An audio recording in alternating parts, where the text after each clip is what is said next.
E aí galera, beleza? Como é que vocês estão? Meus amigos, hoje temos ótimas notícias. A começar pelo caso do Adélio Bispo. Pessoal, ontem o TRF1 derrubou uma liminar que proibia a quebra do sigilo do advogado do Adélio e mais, ainda abre caminho para a gente poder ter acesso aí, né, às câmeras de segurança, livros de registros que podem nos levar a finalmente solucionar o caso e descobrir quem é o mandante. Não paramos por aí. Durante a madrugada, o governo teve uma vitória importantíssima. Eu acho assim que muita gente não consegue sequer entender o peso que isso tem. A PEC dos precatórios foi aprovada em primeiro turno na Câmara. Quem não sabe o que é precatório vai descobrir hoje. Vocês vão ver como esse tema, como a discussão do precatório, vai dar para vocês assim, um conhecimento, uma visão mais ampla de como funciona nessa relação entre executivo e legislativo, os meandros do funcionamento da Câmara dos Deputados, o que é esse tema, por que esse tema é tão importante, por que isso estava preocupando tanto o Paulo Guedes, o que é que a Justiça vinha fazendo. Inclusive esse tema tem relação com aquela tal carta que Bolsonaro escreveu para a nação, que foi publicada no dia 9 de setembro, depois das manifestações. Tem muita coisa pra gente falar sobre esse tema. Teve deputado aí bolsonarista que foi eleito, né, seguindo aí, surfando a onda do Bolsonaro, que votou contra. Surpreendendo muita gente também, vamos falar sobre isso. A oposição tá dando chilique, tá chamando da PEC do calote. Ontem também teve o Moro, o guarda groselha, quero mostrar para vocês. A Veja publicando fake news sobre o Alan dos Santos, algumas coisas no âmbito da educação, do Alcolumbre. Tem notícias boas também sobre 2022. Tem governador que tá querendo colar em Bolsonaro, porque parece que é melhor do que colar no Lula. E não é nenhum governador de direita, vocês vão ver quem é. E, infelizmente, tem uma notícia que não é tão boa. O ministro Luiz Felipe Salomão, do TSE, deu uma entrevista pro pessoal da Globo News.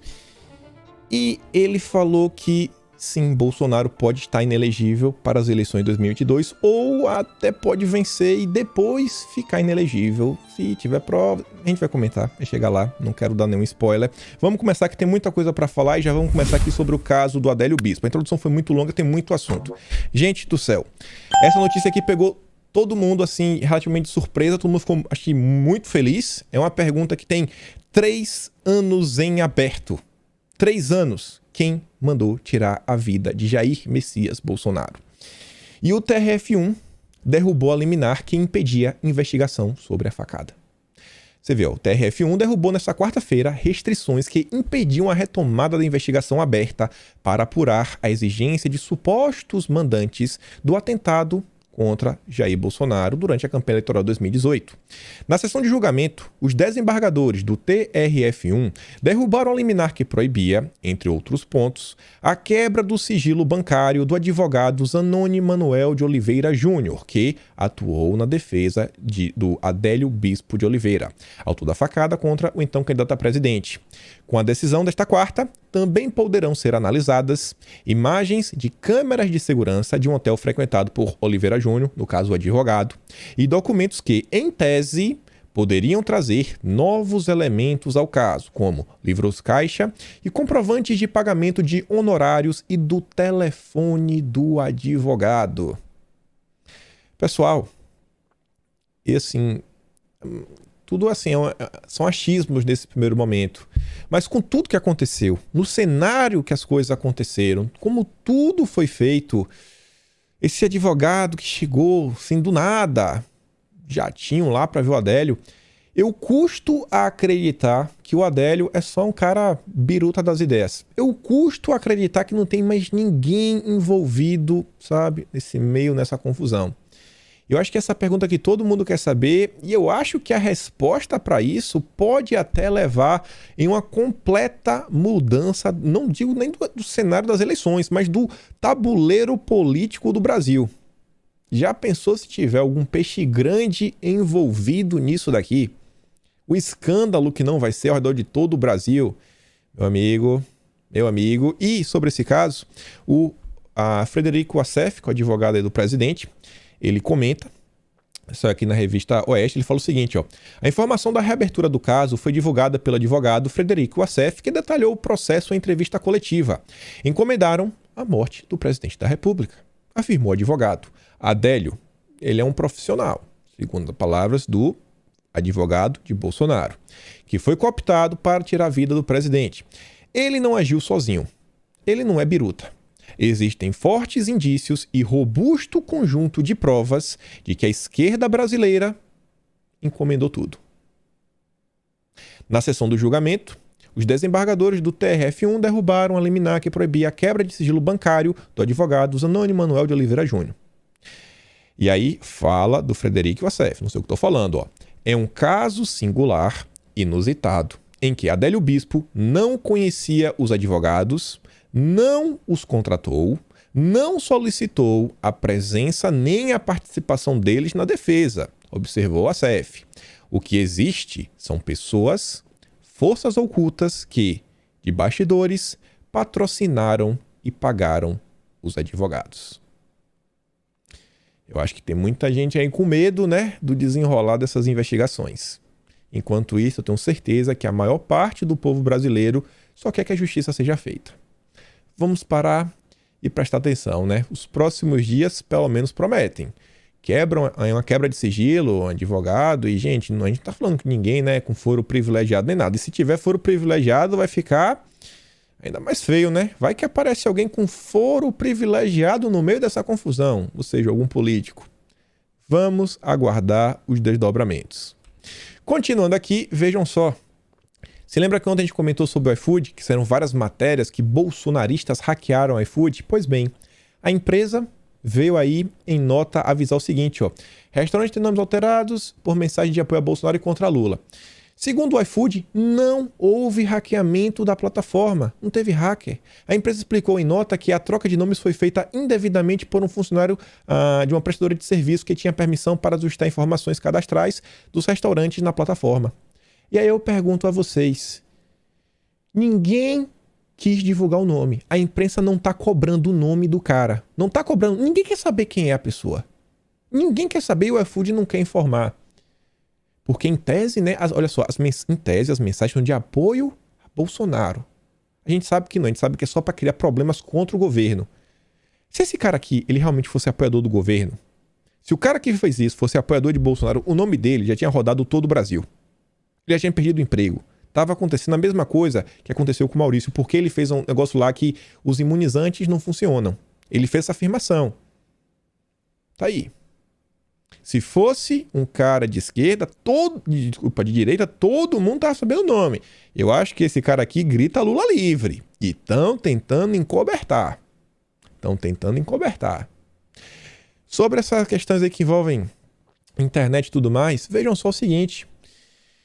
Ontem, o pessoal do Olá Digital, um grupo de tecnologia, notícias de tecnologia, pelo menos em tese, vieram falar aí que tiveram o canal removido aqui da plataforma. Depois até recuperaram. Aí vieram falar que é injusto, que estão nos calando, liberdade de expressão e tudo mais. Porque foi com eles. Mas no dia 4 de fevereiro, quando o Terça Livre foi removido, bateram palma. Aí agora que a água bateu na canela, deles. Ai, meu Deus, eu sou injustiçado, coitado de mim. A Elisa fez aqui a montagem, ó. Todos aqueles que comemoram casos de censura e perseguição contra apoiadores do presidente e até mesmo contra o próprio presidente, acreditando que isso nunca baterá na sua porta, fica a dica. É só questão de tempo, irmão. E aí vejam só, a imprensa brasileira tá sedenta pelo Alan dos Santos. A Veja compartilhando uma mentira. Na lista vermelha da Interpol, Alan dos Santos é foragido há quase um mês. Mentira! Ele não tá lá. Leonardo Coutinho, que já foi colunista da Veja, acho que saiu de tanta vergonha, já tem muito tempo que ele não escreve lá, fala o seguinte, ó, está mesmo? Tem certeza? Revirei a lista vermelha e não achei não.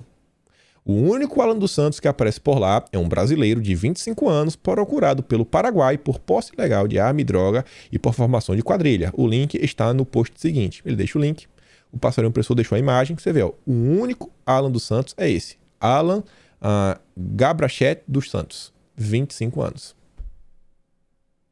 Será que vai ter alguma coisa contra a Veja? Publicando a mentira, destruindo a reputação de uma pessoa? Ah, rapaz, né? Complicado. Não vai ter nada. Aí é a famosa fake news do bem. Fake news do bem. Aí pode. Uma coisa aqui que eu talvez devia ter colocado até depois do assunto que a gente comentou do Adélio. Ontem veio um cara aqui, acho que esse aqui ninguém tem dúvida que é um cara de esquerda, ó, veja o nome, ó. Leandro Andrade, comunista antifa, esquerdista, esquerdistas seguem esquerdistas, hashtag esquerdistas seguem esquerdistas, Lula livre, foi golpe sim, fora Bolsonaro.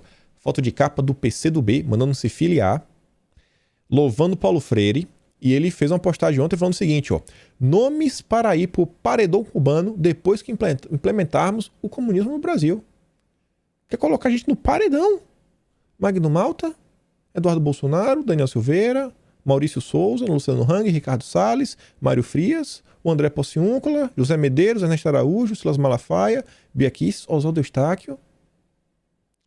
Isso aqui é a ameaça do bem. Isso aqui também não vai ter nada. Não vai ter nada. A justiça. Isso aqui é liberdade de expressão. O André diz, é uma ameaça do bem. Não veremos discursos grandiloquentes sobre ódio. Não teremos jornalistas com cara de dor de barriga nos alertando sobre o risco do autoritarismo comunista e não haverá nenhuma investigação criminal. Casos que acontecem aí, né? Nas redes sociais. Mas o problema, quem ameaça a democracia brasileira são os apoiadores de Bolsonaro, né? A share do Zap. Essas velhinhas, meu Deus do céu, viu? Essa mulher tem que dar um jeito. Estão destruindo o Brasil com o celular na mão. Piada, né, gente? E olha só, outra coisa. Nesse âmbito aí da esquerda, né? Que ninguém vai, dar escândalo por causa disso. Ainda sobre o caso do Maurício, o Demagogia do Oprimido, ele trouxe aqui uma postagem que foi uma parte da entrevista do presidente do Minas, o clube lá do Maurício. Ele fala o seguinte, vocês viram o que o presidente do Minas falou sobre a demissão do Maurício? Houve articulação junto às presidências das multinacionais que mantêm o clube na Europa. E há ainda quem não acredite na existência de uma agenda globalista. E fala o seguinte, a fala do próprio presidente, temos que ser proativos. Essas comunidades radicais, elas são ativas. Eles foram na presidência da Melita, na Alemanha, na Fiat, na Itália, e nós ficamos literalmente rendidos. Havia milhares de manifestações contra Minas, contra Maurício. Ele não foi mandado porque ele é preconceituoso. Ele não é preconceituoso. A declaração dele é pessoal dele. Ele foi mandado embora para a proteção dele e para a proteção do Minas. Foi bater na Alemanha e na Itália para perseguir o cara no Brasil. Vocês estão entendendo o nível que as coisas estão chegando? Ontem eu me deparei com isso daqui também. Salvador. Alunos do Colégio São Paulo assistindo o clipe do Pablo Vittar na aula de literatura. Vão falar que é culpa de Bolsonaro também? Aqui é culpa do governo? Aqui é culpa dos deputados? Ou será que aqui é culpa do professor que está usando a sala de aula de maneira indevida? E se o professor chegou lá é porque talvez outra pessoa não ocupou a cadeira. Onde estão os professores de literatura de direita? Ou pelo menos os bons professores de literatura, não precisa nem ser de direita, mas um bom professor. Eu tive um professor que eu tenho certeza, olhando hoje, que bolsonarista ele não é. Tinha um parceiro, tudo bem. Um professor sensacional que tive literatura. Sensacional.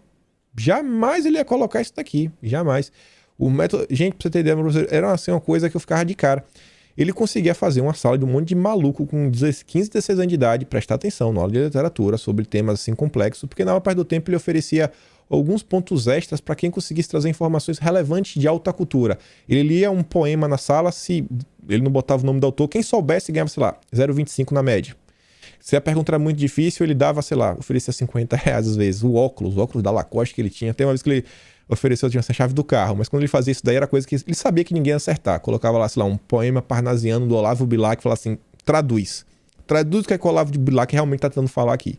E são palavras extremamente complexas do português. Cara, não importa se você é de direita ou de esquerda, isso daqui não é assunto para de literatura. Pablo Vittar. Tá difícil. Olha isso aqui também. Ação Educativa lança edital para promover igualdade de gênero no ensino básico. Vocês já perceberam que o pessoal da esquerda, eles lançam 1001 programas para educação, mas nenhum programa é assim. Não, vamos implementar aqui uma metodologia que funciona. Nunca é uma metodologia de melhoria no ensino. Não, a gente tem aqui um método melhor para aprender matemática, aprender a norma culta. Não, é sempre assim. Não, esquece a norma culta, esquece a gramática, vamos aqui nos Paranauê, na gingada. nunca é uma ação propositiva, assim, de um método que você sabe, não, isso aqui realmente tem uma base científica, como, por exemplo, o Nadalim trabalha, para tentar trazer um ganho real para os jovens brasileiros. Nunca tem, né? Esse pessoal, eu não sei o que passa na cabeça deles. Olha isso aqui também. Só para fechar a questão do COP26, a gente começa a falar aqui só do Alcolumbre, do TSE e falar dos precatórios. Teve o COP26. Aí a Folha de São Paulo está informando que teve aí uma carta entregue a líderes mundiais que tem a proposta de 3 brasileiros. Aí você fala, pô, quem foi? Quem foi que fez essa carta? Costureira, cozinheira e autônomo foram sorteados para integrar a Assembleia Global Cidadã da ONU e deram ideias para combater a crise climática. Bom, eu não posso falar por eles, mas eu não tenho capacidade de opinar nisso. O que é que eu sei de clima? O que é que eu sei de meio ambiente a nível mundial? Clima, que inclusive é uma coisa que não é assim a previsão do tempo, é uma coisa que leva anos e anos para você tentar entender o clima daquela região, que envolve vegetação, relevo, diversos aspectos. Cara, é assim, eu acho que é meio complicado, né? Você deixar a decisão em pessoas que não são especialistas, né? A gente fala tanto especialistas, mas nesse caso eu acho que realmente, né? Falar tanto em ciência, uma costureira, sem querer menosprezar, eu não me acho capaz, sabe? Eu estudei engenharia até elétrica, mas não vejo como isso possa me ajudar a abordar sobre o tema. E aí eu fico meio preocupado, né? O que é que o pessoal está tentando aí, como é que vai ser a resolução dessa questão da crise climática. Uma notícia boa também, boa, tinha esquecido isso daqui. Sabe o Carlos Gabas? Então, tá dando ruim, tá dando ruim. A CPI, lá do Rio Grande do Norte, acaba de aprovar um requerimento da autoria do próprio presidente do CELPS para que a governadora Fátima Bezerra determine a retirada do Rio Grande do Norte do contrato de programa de número 01/2020, celebrado entre o Consórcio Nordeste e o Estado do Rio Grande do Norte. Tem que sair desse consórcio. Lá, o estado do Alagoas parece que também já está saindo. Já são 2. A Anitta diz, será que conseguimos iniciar a implosão do consórcio Nordeste? Se o consórcio Nordeste acabar, foi culpa de vocês. Foi culpa de vocês. E aí um assunto que não é tão bom. TSE. Gente, o ministro Luiz Felipe Salomão, ele deu uma entrevista, falou várias coisas. A Andréa Saidla fez um resumo. Ela que entrevistou o Luiz Felipe Salomão. E ela fala o seguinte, exclusivo, lá na Globo News. O relator no TSE das ações Bolsonaro-Mourão, o ministro Salomão, fala pela primeira vez após o julgamento que arquivou a cassação da chapa, mas fixou entendimentos para 2022 como punição para quem divulgar fake news. O que a gente falou desde o princípio. Não vai caçar, mas vem coisa por aí. Salomão fala agora do futuro, de como a investigação ainda em curso, em andamento no TSE, pode impactar a candidatura de Bolsonaro em 2022. Isso se trata do tal inquérito administrativo que foi aberto por questões lá da live de Bolsonaro. Salomão explica que, a depender das provas que forem colhidas, a investigação pode levar à inelegibilidade de Bolsonaro com o indeferimento do registro de sua candidatura ou, após o registro ou eleição, com a cassação de sua candidatura ou mandato. Segundo Salomão, o inquérito pode ser convertido em inquérito judicial e, a partir daí, ter elementos para o colegiado avaliar o indeferimento de registro de candidatura. Outro caminho, diz ele, é o inquérito servir apenas para ações futuras que vão analisar essa conduta durante o período da pré-candidatura e que podem ensejar a cassação da candidatura no futuro. Configurando qualquer tipo de delito, pode haver cassação da chapa do eleito. É basicamente assim, Bolsonaro, se pisar torto, não é nem fora da linha, se pisar torto, se não pisar com firmeza, vai rodar. Essa coisa de dizer como o tribunal vai cassar 70 milhões de votos. Vai cassar porque, se houver alguma comprovação de abuso de poder político, abuso de poder econômico, uso indevido de meios de comunicação, tradução, redes sociais, vai cassar porque a lei diz isso. Resumindo, o TSE arquivou a cassação sobre o que ocorreu em 2018, mas tem a investigação em aberto de olho em 2022. TSE e seus recados para 2022, fechando em diferentes frentes o cerco a Bolsonaro para coibir mentiras e ataques do presidente ao sistema democrático eleitoral. Tradução, não fala das urnas. Salomão também fala sobre quais elementos faltaram, na sua visão, para vincular a chamada gravidade dos disparos em massa à campanha de 2018. Eu sou o tema na íntegra, quem quiser ver na íntegra, vê lá na entrevista. Mas acho que o principal foi isso daqui. O que eu acho disso aqui é o seguinte, o outro foi sensacional, que para eles foi muito bom, tiraram lá o problema, ninguém vai ficar falando que o inquérito está lá aberto, que ninguém julga, já tem 3 anos, está julgado, não foi cassado, colocaram todas as teses que eles queriam para 2022, todas as teses, está lá bonitinha, para quando começar ninguém falar, e criou a regra de agora, já criaram as regras, e se queria alguma coisa para meio que conter Bolsonaro, como ela está falando, tem esse inquérito. E eu não acho que esse inquérito... Eu acho que pelo menos até as eleições não resolve esse inquérito. Pelo que a Andréa Sade tá falando aí, eu acho que colher prova e tudo mais, tentar aí coibir, né, qualquer roubo autoritário de Bolsonaro, eu acho que esse inquérito não termina até 2022. Vai ficar aberto aí para quem quiser cair para dentro, quem quiser ir se aventurar. O inquérito já tá aberto. Não só Bolsonaro. Se lembra que tá apurando aí o ministro, uso da TV Brasil...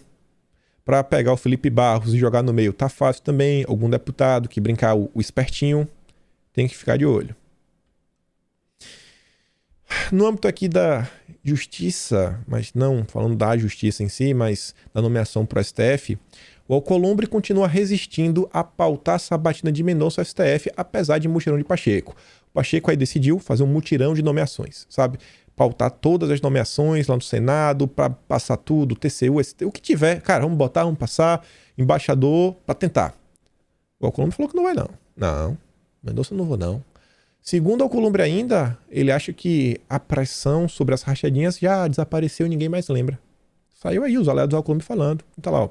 Interlocutores do senador dizem que não há acordo para destravar a análise da indicação do Mendonça e que o Rodrigo Pacheco assegurou a prerrogativa dos presidentes da comissão para definir as pautas no esforço coletivo de sabatinas. Não vai não. O Alcolumbre está, assim, irredutível. Pelo menos o TCU, o procurador, pediu investigação da rachadinha do Alcolumbre. Vamos ver aí, né? Vamos ver se o Alcolumbre realmente fez alguma coisa errada ou não. O Lucas Rocha Furtado diz que caso pode significar enriquecimento ilícito e desvio de finalidade pública. Pois bem. E aí agora vamos chegar no tema que eu acho que é a coisa mais importante. Vai ter tempo aqui para comentar, acho que ele todo, olhando aqui. Precatórios. Vocês sabem o que é precatório, gente? Quem não sabe, peguei aqui um recorte de uma matéria do UOL para explicar. Muito se discutiu, muito tá falando, o governo vai dar um calote, é a PEC do calote. As mesmas pessoas que inventaram a narrativa da PEC da vingança, agora inventam a narrativa da PEC do calote. Sempre o pessoal aí, né? MBL, essa pessoa assim, antagonista. Tem gente falando que o governo também, né? Abandonou qualquer vergonha na cara e tá aí fazendo uma medida puramente eleitoreira. Quer lançar aí um auxíliozinho só para se eleger em 2022. Será que é isso mesmo? E vocês sabem que normalmente, né, eu não falo só da garganta para fora, eu faço questão de trazer a própria grande imprensa, porque aí fica meio difícil, né, de falar que a grande imprensa tá do lado de Bolsonaro. Então vamos acompanhar algumas coisas, olhar, fazer algumas análises, tem muita coisa para discutir sobre esse tema. E vamos começar aqui, né? O que são os precatórios? O que é esse tal, esse nome assim meio complicado, incomum no nosso dia a dia? Segundo aqui a própria matéria do UOL, os precatórios são pagamentos que a Justiça manda o poder público, no caso a União, estados ou municípios, fazer. Quando alguém entra na Justiça contra o governo federal, estadual ou municipal por algum motivo, essa ação vai sendo julgada até chegar à última instância em um processo que pode levar anos. E aí, quando já tiver transitada e julgada, terminar tudo e não tiver mais como recorrer, isso vira um precatório e aí o governo tem que pagar. Com isso, o valor que a Justiça manda o governo pagar vira um precatório. Os gestores públicos precisam prever dinheiro no orçamento todo ano para quitar essas dívidas. Em 2022, o governo federal terá de pagar cerca de 90 bilhões em precatórios, um salto em relação aos 54 bilhões em 2021. Tá, beleza. Vocês estão vendo aqui a primeira informação. Antes dessa PEC, o governo teria que pagar 90 bilhões. Esse ano, 2021, só pagou 54%. Pô, aumentou bastante, né? Aumentou mais de 50%. Tá, beleza. Mas será que o governo não sabia disso? Será que o governo não poderia se precaver? Será que faltou gestão da economia? O que está por trás do governo? O governo foi pego de surpresa. O que está acontecendo? Vamos chegar lá em partes. Devagar e sempre. Vamos aqui tentar, da forma mais didática possível, pontuar algumas coisas. Eu acho que ninguém tem dúvidas que o Vitor Hugo, que é líder do PSL, né, que está aí à frente, é um apoiador ferrenho do presidente, diz, aprovada deve ser, né, o texto principal da PEC dos precatórios em primeiro turno. Grande dia. Vitória. Eu acho que ninguém tem dúvida também que a Carla Zambelli é uma ferrenha apoiadora do governo e ela diz, vitória. Aprovada na Câmara com 312 votos, a PEC 23/2021 dos precatórios. A medida é essencial para que o governo Jair Bolsonaro viabilize o Auxílio Brasil e ampare as famílias que estão passando necessidades pelo efeito da pandemia. Não é só por isso não. Isso daí é só uma pequena coisa da PEC dos precatórios. É muito maior a questão, muito maior. A gente vai chegar lá. Eu também não tenho dúvida nenhuma de que a Bia Kicis é uma apoiadora ferrenha do presidente Jair Bolsonaro. Ela diz, às 2 da manhã estamos saindo do plenário após aprovarmos a PEC dos precatórios. Sem calote, sem furar-teto, essa PEC abre um espaço de 90 bilhões no orçamento para que o governo possa pagar o Auxílio Brasil, socorrer empresas, manter e ainda criar novos empregos. Você vê, a Bia já está mais descolada do que a Carla Zambelli. A Carla Zambelli colocou assim em um foco. Também não está errado. Mas a B já mostra, o negócio é mais amplo. Não só é o Auxílio Brasil, cara pálida. E vejam só. Aqui está o quadro, como foi ontem. A Câmara, ela conta com 513 deputados. Mas, para a votação, só tinha 456. E uma PEC, para ser aprovada, ela precisa de 308 votos. São 2/3 da Câmara.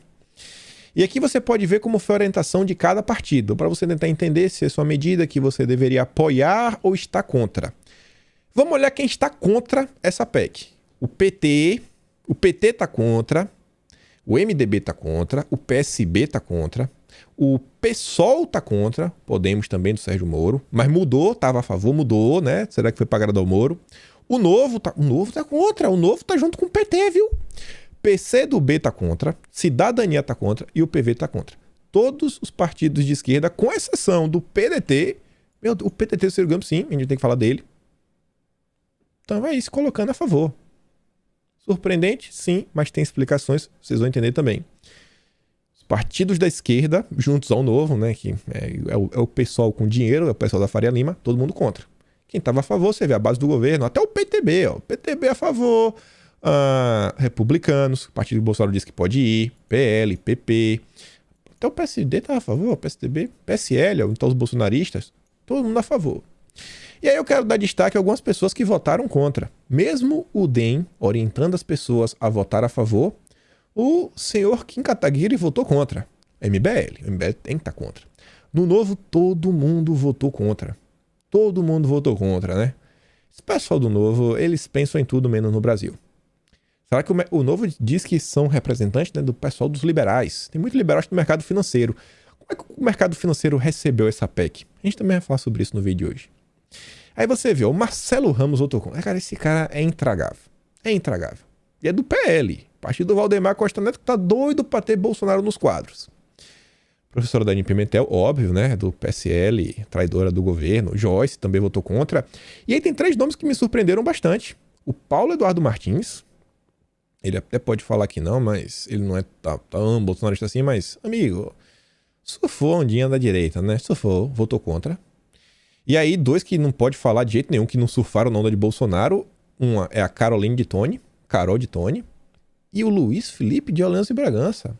O príncipe aí votou contra. Eu fiquei bastante surpreso. E as redes sociais já estão cobrando aí os deputados, né? Cara, você votou contra? Sério mesmo? É mesmo, votou junto aí com o PT, com o Kataguiri, com a Joyce.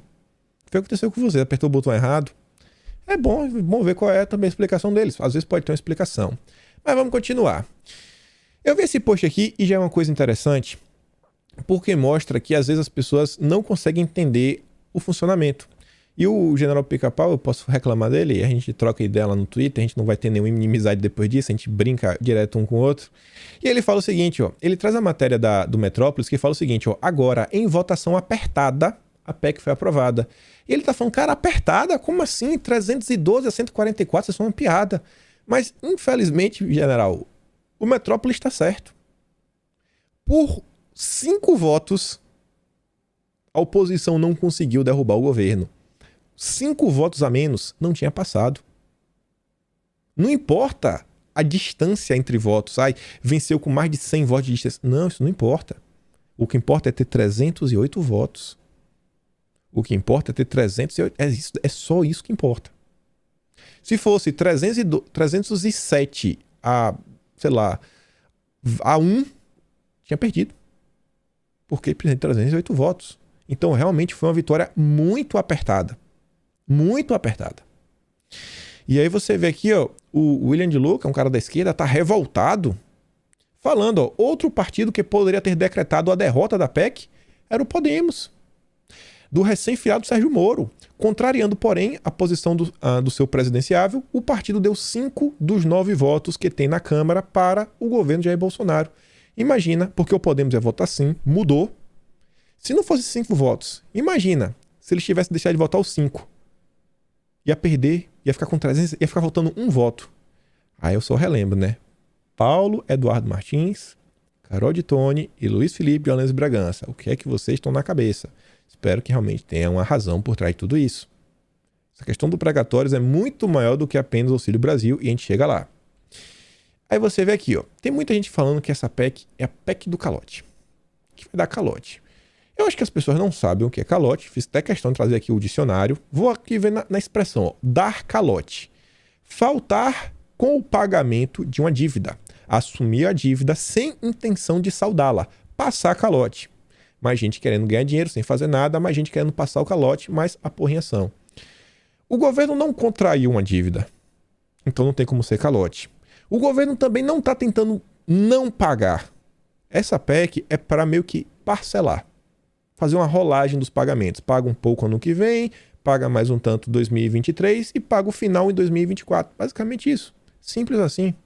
Então não tem nenhum calote.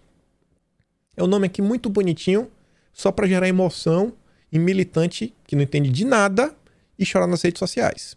Mas vamos continuar. Fiz questão de trazer isso daqui, porque isso daqui mostra, inclusive, algumas movimentações que estamos tendo no âmbito das eleições. Realmente o pessoal tá doido para colocar Bolsonaro nos partidos. A gente vê aí que o PL e o PP, assim, estão, ó, com as garras em cima do prédio, assim, ó, venha para o meu partido, Bolsonaro, venha, eu lhe quero, eu quero você, Bolsonaro. Aí o Valdemar da Costa Neto, segundo aqui o próprio bastidor, ó, trabalha a favor da PEC dos precatórios, entrou em campo para ajudar, e nem é político. Ele não é deputado, não é nada, ele só é dono do partido. A articulação política do governo, que tem raposas velhas como Ciro Nogueira, Arthur Lira e Ricardo Barros, ganhou neste fim de semana, feriado e quarta-feira, 3 de novembro, um reforço, o dono do PL, o Valdemar Costa Neto. Ao PL é filiada a ministra, lá da Segóvia, Flávia Arruda, também integrante da articulação do governo, mas não é por ela, para a aprovação da PEC dos precatórios, entrou no esforço concentrado Valdemar Costa Neto. Ele tem 2 interesses. Por que o Valdemar entrou? Primeiro, demonstrar dedicação e fidelidade do partido a Bolsonaro, a quem tem cortejado e principalmente está de olho nos recursos das emendas do relator. Segundo, na melhor das hipóteses, ele quer dinheiro para que seus parlamentares levem benfeitorias para suas bases e consigam votos. O dono do PL ligou ao longo dos últimos dias para os deputados do partido, são 43 no total, e ao todo pediu diretamente para que venham a Brasília e votem a favor da medida. Cara, vem para Brasília e vota a favor. Vota a favor. Para mostrar para o Bolsonaro que ele pode vir para o PL, que a gente vai fechar com ele e tudo mais, e para a gente ter esse acesso às emendas. Tá falando aí que votaram para ter acesso à emenda. A gente vai falar disso logo menos. Dos 43... 42 estavam presentes e só 2 que votaram contra. Fernando Rodolfo e o miserável, esse cara é intragável, o Marcelo Ramos. Olha o empenho do Valdemar Costa Neto para ter Bolsonaro no partido dele. Será que o passe do presidente está valorizado? Está um pouquinho valorizado, né? Um dia depois do feriado, já terça-feira, quem sabe os políticos não podiam emendar. Só mais dois. Se ele emendasse quarta e quinta, fechava mais de uma semana. Podia fazer uma viagem com a família, né? E o Valdemar colocou pra galera aparecer em Brasília. Aí você vê aqui também, né?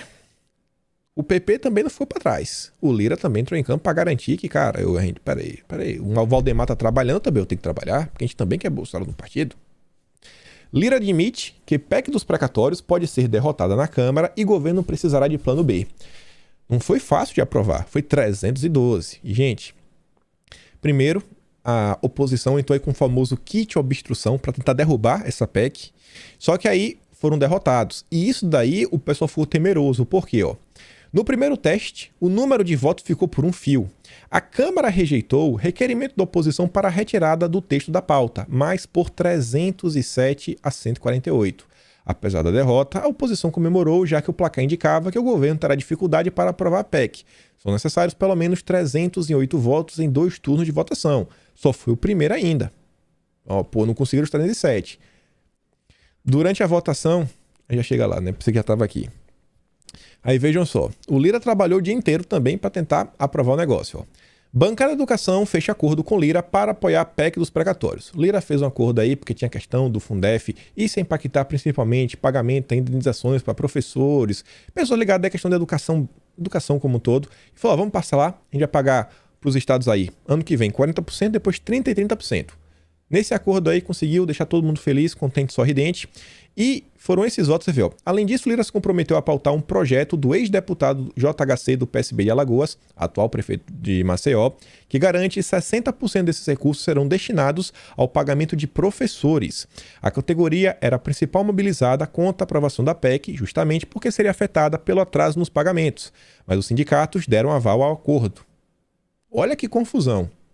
Não, a gente vamos parcelar, vai pagar 40% ano que vem, vou te colocar também aqui esse teu projeto, esse teu PL, porque aí o dinheiro vai para os professores, né? Acho que não vai ter ninguém assim contar, vamos pagar os professores primeiro. Acho que não tem ninguém que encontrar isso daí.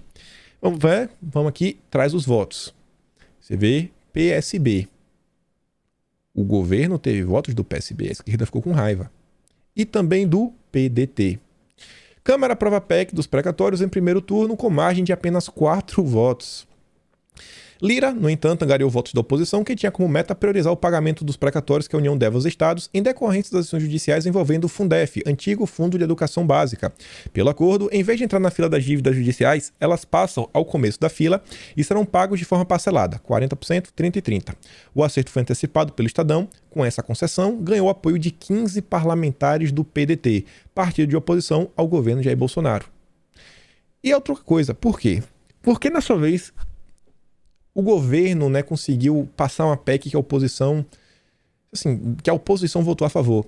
Pensa no seguinte, como é que a esquerda, com o deputado, vai chegar em sua base e falar, eu votei contra aumentar a Bolsa Família? Tipo isso. Vai surgir essa narrativa. Já está surgindo. E aí a gente conversa daqui, conversa de lá, chegou no meio termo, todo mundo ficou feliz. Então você vê, o Lira trabalhou ativamente e não parou por aí. O pessoal tá chorando, virou passeio.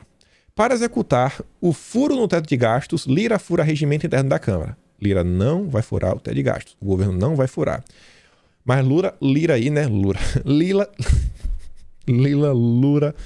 O Lira deu uma modificada mesmo aí no regimento interno. O que foi que ele fez?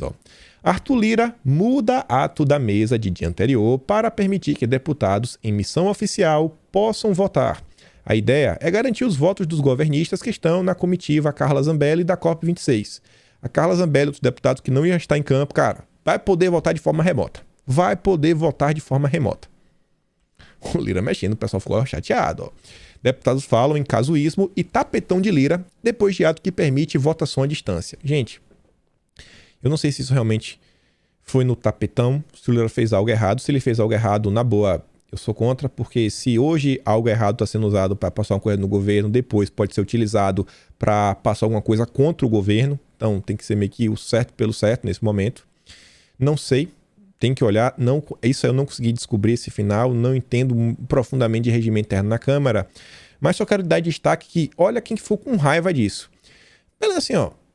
É só uma votação à distância. Muda o quê? Só porque a pessoa não tá presente. Mas, cara, a pessoa tá votando. A pessoa não pode votar só porque não tá presente. Eu acho que acaba meio que sendo uma questão meio simples. Não entendo como isso poderia ser um grande problema. Só porque a pessoa não tá na Câmara, não pode votar. Não me parece um dos maiores do problema. Não parece, o tapetão. E ainda mais quando eu vejo que foi Kim Kataguiri, eu não trouxe aqui mais no Kataguiri, o Marcelo Freixo chorando, e a Perpétua Almeida do PCdoB. MBL, PCdoB e PSOL chorando. Então não me parece que foi a pior das movimentações, né? Talvez seja só a narrativa da imprensa. O Lira, ainda a imprensa fala surtado. Enquanto preside a sessão, que vai votar a PEC dos precatórios, o Lira se articula freneticamente no celular. Temendo não ter votos suficientes para aprovar a matéria, ele dialoga com aliados. O Metrópolis também diz, ninguém dorme em Brasília. Durante discursos de deputados antes da votação da PEC dos precatórios, Arthur Lira chama atenção por não sair do telefone. Falou, bicho, discursa, vai discursando, ganha tempo, vou ligar pra galera, tem que trazer voto. Olha o esforço do Lira. Isso porque ao longo dele ele falou, não tem um compromisso com o resultado. Tem não, né? Todo mundo quer Bolsonaro no partido. Essa movimentação aqui do Lira é a mesma movimentação que o Valdemar da Costa Neto fez. Não é porque ele é bonzinho, não é porque ele tá preocupado com o Brasil, é porque ele quer Bolsonaro no PP. E o Valdemar Costa Neto quer Bolsonaro no PL. E Lira, ainda pro final, ainda fala o seguinte, culpa a omissão do Senado sobre a reforma do imposto de renda por PEC dos precatórios. Para ele, não existiria tamanha pressão política sobre a PEC 23/2021 se o Senado tivesse feito sua parte e aprovado o PL da reforma do imposto de renda. E você vê, uma fala aí que tá dentro dessa matéria. Não precisa da PEC para aprovar o auxílio. Faz uma medida provisória de crédito extraordinário e nós votaremos a favor e vai ter dinheiro. Ponto. Calma. Quem fala isso aqui é o Alessandro Molon, do PSB. Isso era o plano B do governo. E até conversar com o TCU, talvez decretar um estado de calamidade. Isso aqui era plano B ou C. O plano A é esse. Por que o plano A? O governo não sabe gerir o dinheiro? Por que não quer pagar? E por que o Molon fala isso? Mas o que quer aqui não é o auxílio. O que eles estão querendo é aprovar a PEC para sobrar dinheiro para o governo, para uma série de outras coisas, e também, dentre elas, sobrar 20 bilhões para o orçamento secreto. O orçamento secreto é a mesma coisa que PEC da vingança, PEC do calote. É um nome feio para falar de emendas. Sabe as emendas parlamentares? É só isso. O Alessandro Molon está indignado por causa das emendas. No Brasil hoje, assim, as pessoas caem em certos discursos por não conhecer como as coisas funcionam. Gente, sabe o que é uma emenda parlamentar? Não é que o presidente vai dar assim, toma 1 milhão, deputado. Eu vou te dar 1 milhão para você comprar um carro novo, uma casa nova. Não. As emendas parlamentares são o seguinte. O Brasil tem várias demandas em todos os estados, em várias cidades. Os deputados, eles podem pegar algumas demandas dessas e direcionar verbas para solucionar. Demanda de infraestrutura como um todo, de auxílio, de projetos, da educação, tudo mais. A emenda nada mais é do que o deputado pegar o dinheiro que você paga de imposto e destinar para a comunidade. Não tem nada de errado nisso. O que tem de errado nisso? Pode ter errado o seguinte, se o cara pega esse dinheiro e tem alguma mutreta no contrato. Mas emenda é a coisa mais comum do mundo, é só fazer uma obra no município. Só que a raiva desse pessoal é o seguinte, porque aí tem essas emendas, aí os deputados ano que vem, fazem obras, né, fazem várias coisas para melhorar a vida da população, e a população acaba votando nesses deputados. Vota, quem sabe, no governo Bolsonaro. No governo Bolsonaro tá tendo obra em minha cidade, vou votar em Bolsonaro. O que tem de errado nisso? Sabe? É umas coisas assim, aí tem que usar palavras gatilho, orçamento secreto, PEC da vingança, PEC do calor, porque não tem argumento. Vai furar o teto, que teto? Tá furando o quê? O governo quer dar... Que calote, cara? Calote quando não quer pagar, o governo vai pagar. Tá maluco? A narrativa é vazia dessa gente. Narrativa é vazia. Antes de a gente se aprofundar e entender como foi que chegou nessa questão do precatório, né? Porque o governo tá tão doido por causa disso, só falar um pouco do Moro ontem. Ele vem nas redes sociais, dá uma lacrada, fala o seguinte, aumentar o Auxílio Brasil e o Bolsa Família é ótimo. Furar o teto de gastos, aumentar os juros, a inflação, dar calote em professores, tudo isso é péssimo. É preciso ter responsabilidade fiscal. Moro, você sobrou. Não tem calote em professores. A gente acabou de ver. Não tem. Não vai ter aumento de juros e inflação. Não vai furar o teto de gastos. Beleza? Vai ter responsabilidade. E a coisa mais cara de pau é o seguinte. Sérgio Moro, ele já está avaliando para sua equipe econômica. Quem informou isso foi o próprio Diogo Mainardi, o principal assessor de comunicação do Moro. Né, amigos? O Moro escreve para o Mainardi até lá na Cruzoé que o Moro já está cotando, a gente mostrou no vídeo de ontem, o Pércio Arida, que é ex-economista do Alckmin, pelo menos até 2018, ele era contrário ao teto de gastos. Moro que é um economista que é contra o teto de gastos e Moro que é falando teto de gastos. Que piada! Esse cara aqui é hipocrisia em pessoa, personificada andando pela rua. Esse cara devia ter vergonha de sair da vida pública. Aí você vê aqui o Podemos, o partido do Moro. Olha só, isso aqui tem que mostrar em vídeo, porque, cara, se contar ninguém acredita. Olha só isso aqui. Podemos. A Elisa diz, ó, ora. Bancada do Podemos mudou de última hora a orientação para não. Eles eram a favor, de última hora votou não. Não, vai ser não. Mas pelo menos mal, né? 5 aí foram a favor. Botaram a mão na consciência para entender o que o Brasil tá passando. Vejam só. Podemos, tempo de liderança. Senhor presidente, o Podemos não tem som. Senhor presidente, o Podemos reuniu e muda de liberação da bancada por não. Muda para não. Aproveitar o momento, senhor presidente, para dizer que a política do governo social está errada. Tá errado, é? Por quê? O governo federal deveria ter chamado os governadores, ter chamado os prefeitos e ter um auxílio emergencial no valor de R$700.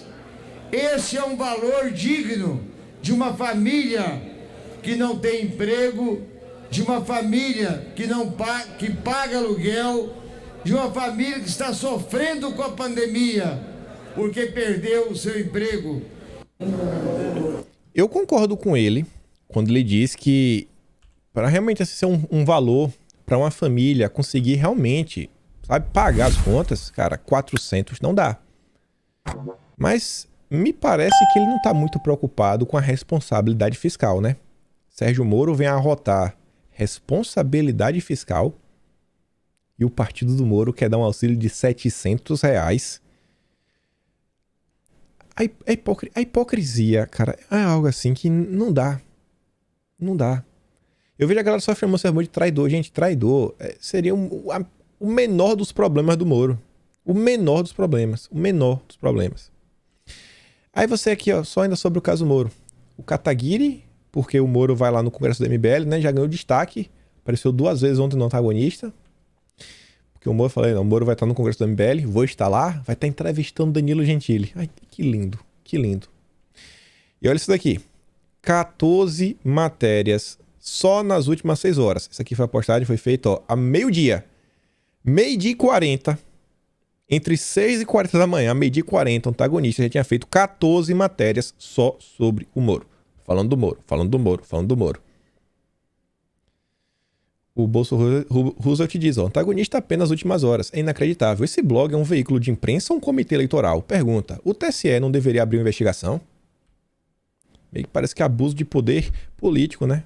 Econômico. Ah, esqueci. Acho que nem falei isso aqui na abertura. Olha esse áudio aqui. Curtinho, 20 segundos. Um dos principais apoiadores do Moro, e é principal mesmo, pode não ser, você talvez não conheça ele, o Júnior Bozella, sabe que é um traidor do governo? Gente, o Júnior Bozella hoje é o figurão quem manda lá no União Brasil, no estado de São Paulo. É quem vai mandar. É do PSL, manda no PSL em São Paulo, tá aí, né, chefiando. Foi ele que trouxe o MBL pro partido, deu espaço aí pro Rubinho. Já tá conversando com o Arthur, mamãe do Val, mamãe falei, né? E olha o que ele diz. No segundo turno, entre Lula e Bolsonaro, quem você acha que o amigo do Moro, né? O aliado do Moro vai votar? Quem você acha? Lula ou Bolsonaro? Olha só. Agora, se chegar no segundo turno e eu tiver que eu e a urna tomar uma decisão, você acha que eu vou decidir pela racionalidade ou pela o estado de anarquia? Nós estamos caminhando para o estado de anarquia no nosso país. E isso é muito grave. Vamos lutar, sim, para chegar no segundo turno com o nome do Polo Democrático. Mas se falharmos, nós vamos tomar uma decisão para o menos pior. E na minha concepção, o menos pior hoje na fotografia do momento é o ex-presidente Lula. Agora, se chegar no segundo... É o Lula. Aí o Bozelli ainda é o vice-presidente nacional do PSL. Vice-presidente nacional do PSL. Parabéns, Sérgio Moro. Moro e Lula é a mesma coisa. Votar no Moro é votar no Lula. E aí, vamos continuar aqui. Será que esse precatório é a pior coisa do mundo? Vamos analisar como é que a oposição diz. Renan Brits fala, ó, o PDT, votando a favor da PEC dos precatórios, trabalha para tirar Ciro Gomes do segundo turno, ajudando o Jair a pegar a vaga. Essa PEC aí vai ajudar Bolsonaro? Vai ser boa para Bolsonaro? Como assim? E a Flávia Oliveira, eu falei a mesma coisa lá no Twitter, mas quem sou eu, né? Não sou nenhum perfil verificado. Mas conheço algumas pessoas do mercado financeiro, conversei com eles, eu ouvi literalmente a mesma coisa. Óbvio, comendo choro, né? Que ela tá chorando. Ó, mão na cara, com raiva, ó. Recebo informe dizendo que os mercados devem se acalmar com a aprovação da PEC dos precatórios. Vão se acalmar com 90 bilhões em calote de dívidas, mais emendas secretas, mais política social de curta duração, mais centrando no leme do orçamento. Vocês vão se acalmar? Como assim? Meu Deus, que absurdo! Que absurdo! Como é que o mercado financeiro pode aceitar isso? 90 bilhões de... Quem vai dar calote, minha filha? O governo vai pagar pelo menos 40 bilhões ano que vem. Que calote de 90... Onde é que tirou esse número? Vocês estão vendo o choro da imprensa. O choro da imprensa. E aí vamos tentar entender, né? Por que o governo está tão preocupado na questão do precatório? Faltou gestão? A gente não fez essa pergunta lá atrás? E vejam como é um assunto complexo. Que vê, né? Esse pessoal que fica no dia a dia, que só quer gritar, arrotar virtudes, apontar o dedo na cara, falar que Bolsonaro é um burro, frouxo, covarde. Cara, será que o pessoal para tentar analisar o que está acontecendo no país? Vejam só. Como é que surge essa questão dos precatórios? O governo não sabia, sabe? Ou foi má gestão? Matéria do Globo. Alguém aqui vai falar que o Globo tá apoiando o governo? Alguém aqui vai falar? Acho que não, né? Acho que não. Derrotas do governo na justiça ameaçam o novo Bolsa Família. Opa, peraí. Essa matéria é de 30 de julho. 30 de julho, o Globo já sabia que o governo queria um Bolsa Família. Opa, então peraí. Então, então quer dizer que o governo não criou um Bolsa Família do agora, né? Pô, tá ruim, vamos criar agora. Parece que essa história de um novo Bolsa Família já vem desde o final do ano passado, né? Beleza. A matéria não fala isso, mas isso aconteceu. Derrotas do governo na justiça. Pera, o governo perdeu na justiça? O que foi que aconteceu? A gente sabe que o precatório é a questão que vai à justiça, né? Quando termina julgado transitado, tem que pagar. E o Globo informa isso no final de julho. Decisões da justiça, especialmente do STF, que obrigam o governo a pagar quantias elevadas a empresas e principalmente a estados e municípios, comprometem o orçamento de 2022 e já ameaçam o lançamento do programa social que irá substituir o Bolsa Família. O assunto virou um foco central de preocupação dentro do Ministério da Economia e foi classificado pelo Paulo Guedes como um meteoro que vai atingir as contas públicas do país. Caiu como um meteoro na canetada da justiça.